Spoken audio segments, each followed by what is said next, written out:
Tonight, the National Broadcasting Company presents the exploits of the spectacular young Inspector Thorne of the Homicide Bureau, whose investigations rank with many of the most celebrated ones in the annals of crime fiction. An investigator smart enough to claim he is dumb, and modest enough to believe it.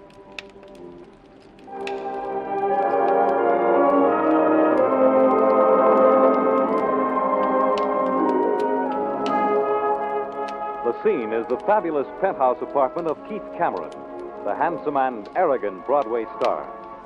There is a party going on, but at the moment, Keith is out on the terrace listening to the grateful thanks of a fading actress, Elaine Martin. Oh, Keith, I don't know how to thank you. Think of it, in only 9 hours. At 11 o'clock this morning, how the auditioning for John Swenson's new show. How did you ever arrange it, Keith? That's a silly question, Elaine. You know my name is Magic on Broadway. I know, Keith, and the show is sure to be a success. Swenson shows always are.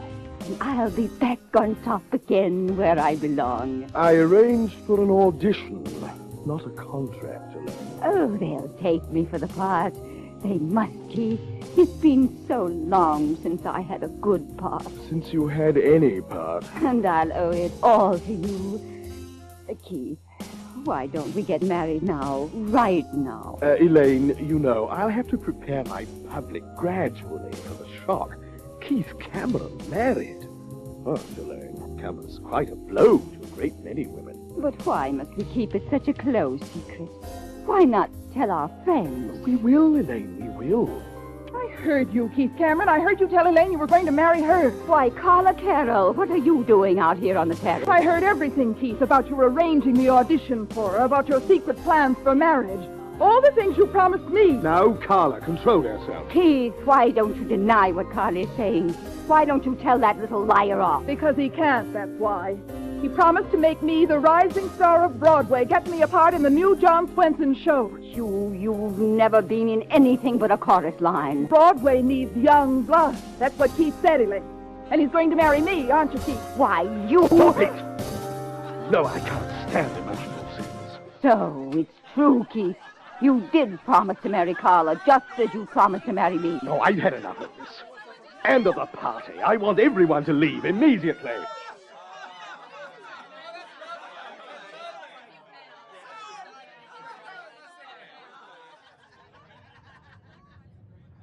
Fools. How dare they speak to me that way? Sounds like a key. Someone at the door. Who's that? Answer me, who... Oh, it's you.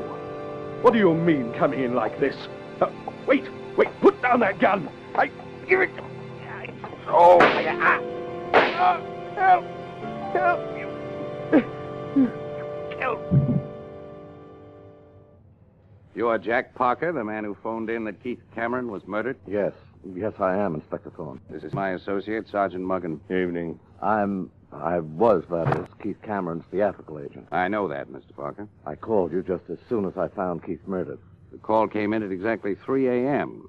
Were you in the habit of visiting your client at that hour of the morning? Well, you don't understand, Inspector Thorne. Keith was having a party. At least that's what he told me. I was delayed by some business, but I was sure the party would still be going on. I see. Just where is the body, Mr. Parker? In the bedroom. Here, I'll show you. Wait right there, please. Sergeant Muggin and I will investigate the scene of the crime by ourselves.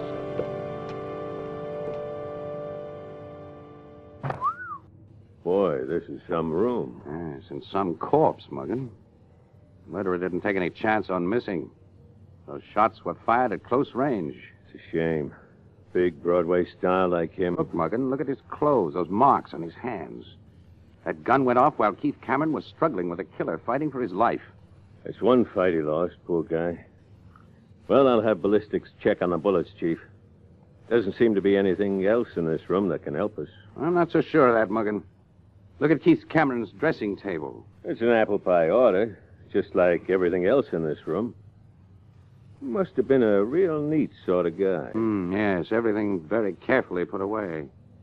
That's why I wonder about that makeup kit standing on the dressing table. Well, these actors, you know. Well, they use makeup for the stage, Muggin, not in the evening when they're retiring. These jars of makeup don't have any labels, Chief. Just numbers on each jar. Hey, Muggin, when the fingerprint boys come, have them go over those jars very carefully. Sure thing, if you say so. So now let's go out and talk to Keith Cameron's theatrical agent, Jack Parker. I hear there's a lot more he can tell us about the murder. Mr. Parker, there are a few questions I'd like to ask you. Anything, Inspector Thorne, anything at all. As I said, I got here just about 3 o'clock, expecting to find a party. The door was open, and I walked in. I was plenty surprised to find it so quiet and empty. I called Keith, and when he didn't answer, I decided to take a look around. That's when I walked into the bedroom and saw his body. And right after that, I called you. Is there anything else you want to know, Inspector Thorne? Yes, the truth. What do you mean? I just... Mr. Parker, I'm no genius, but I try to do a thorough job.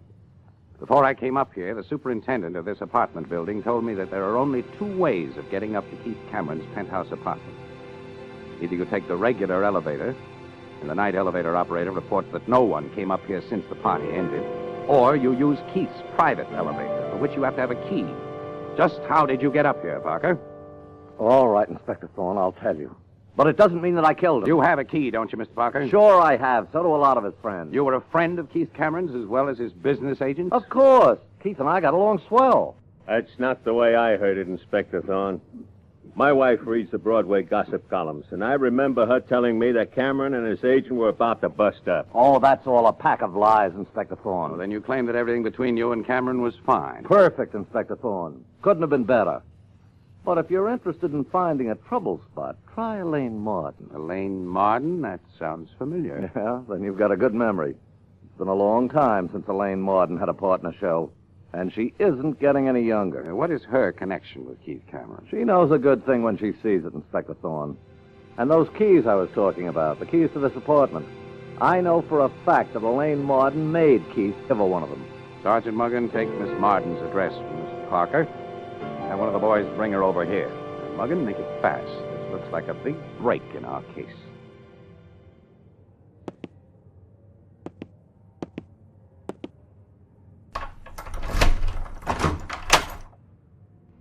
Well, here she is, Inspector Thorne. Elaine Martin. Sit down, Miss Martin. The boys say they're sorry it took so long. I can't believe it. I just can't believe it. Keith dead. Miss Martin, when my men went to your apartment, it was almost 4 o'clock in the morning, but you weren't in. Just where were you until then? Out at a nightclub, the Green Feather. There were quite a few of us there from Keith's party. Now, what happened at Keith's party, Miss Martin? I understand it ended unusually early. Keith was an actor, Inspector Thorne, and like all actors, temperamental. All of a sudden, he asked everybody to leave.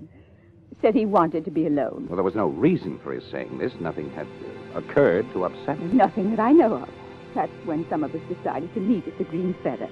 It seemed too early to go home. But I'd never have gone. Not if I'd known what was going to happen to my darling Keith.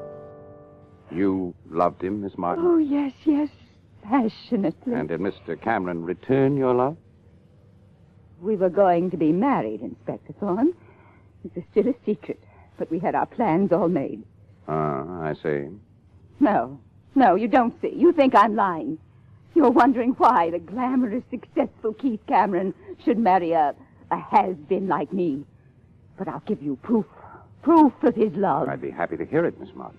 Keith loved me so much, he went to a great deal of trouble to arrange an audition for me. An audition for John Swenson's new show. You know what that means? Well, I know that Swenson has never had a failure. That's right. And at 11 o'clock this morning, I'm supposed to audition for him. This is very interesting, Miss Martin. Believe me, Keith wouldn't have gone to all that trouble for someone he didn't love.